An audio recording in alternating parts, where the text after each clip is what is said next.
ಕುರುವತೆ ಕರ್ಮ ಯತ್ ಪ್ರೀತಯೇ ಸಜ್ಜನಾ. ಸಜ್ಜನ ಶಿಖಾಮಣಿಗಳಾದ ಮಂತ್ರಾಲಯ ಪ್ರಭುಗಳು ಅವರು ಬೆಳಗ್ಗೆಯಿಂದ ರಾತ್ರಿ ಪರ್ಯಂತರವಾಗಿ ಮಾಡುವ ಸಕಲ ಕರ್ಮಗಳ ಹಿನ್ನೆಲೆಯಲ್ಲಿ ಒಂದೇ ಅವರ ಭಾವ, ಭಗವಂತ ನೀನು ಪ್ರೀತನಾಗು ಅಂತ. ಹಾಗಾಗಿ ಅಂತ ಭಗವಂತ ಮೆಚ್ಚಿ ನೆಚ್ಚಿನ ಶಿಷ್ಯನಾದ ಪ್ರಹ್ಲಾದನಿಗೆ ಏನ್ ಬೇಕು ಅಂತ ಕೇಳಿದಾಗಲೂ ಅವ್ರು ಏನು ಕೇಳಲಿಲ್ಲ. ಕೇಳಿದ್ದೇನು ಅಂದ್ರೆ ನಾವೆಲ್ಲ ಆ ರೀತಿ ಕೇಳಬೇಕು ಅಂತ ತೋರಿಸ್ಲಿಕ್ಕೆ ಒಂದು ಕೇಳಿದ್ರು, ಕಾಮಾನಾಂ ಹೃದಯ ಸಂಬ್ರೋಹಂ ವರದಸ್ತು ವೃಣೀಮಹೆ. ಬೇಡುವ ಬುದ್ಧಿ ಹೃದಯದಲ್ಲಿ ಹುಟ್ಟದ ಹಾಗೆ ಮಾಡು ಅಂತ ಭಗವಂತನಲ್ಲಿ ಬೇಡಿದ್ರು. ಆ ಭಗವಂತ ಅಂದ, ಇದೆಲ್ಲ ಕೇಳಬೇಡ, ಪರ್ಸನಲ್ ಏನಾರು ಕೇಳು, ನಿಂಗೇನಾರು ಕೇಳು ಅಂತ. ನೋಡಿ, ನಮಗೂ ರಾಯರಿಗೂ ಇಷ್ಟೇ ವ್ಯತ್ಯಾಸ.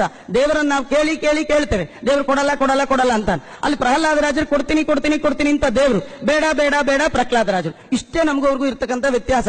ಕಡೆಗೆ ಪ್ರಹ್ಲಾದರಾಜರಿಗೆ ಭಗವಂತನೇ ಆಫರ್ ಮಾಡದಂತೆ, ಯಾಕೆ ಸಾಕು ಬಂದ್ಬಿಡು, ನಾನೇ ಮೋಕ್ಷಕ್ಕೆ ಹೋಗ್ತಾ ಇದ್ದೀನಿ, ನನ್ನ ಮನೆ ಅದು, ನಿನ್ನನ್ನು ಕರ್ಕೊಂಡು ಹೋಗ್ತೀನಿ ಬರ್ತೀಯಾ ಅಂದಾಗ ಪ್ರಹ್ಲಾದರಾಜರು ಆಡಿದ ಮಾತೆ ನಮೋ ಅತ್ಯಂತ ದಯಾಳುತ್ವಕ್ಕೆ ಕಾರಣ.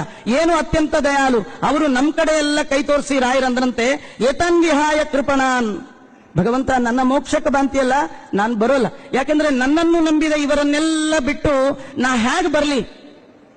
ಈ ರೀತಿ ನಮಗಾಗಿ ಕಾದು ಕಾದು ಕಾದು ಕುಳಿತ ಮಹಾನುಭಾವರು ಮಂತ್ರಾಲಯ ಪ್ರಭುಗಳು.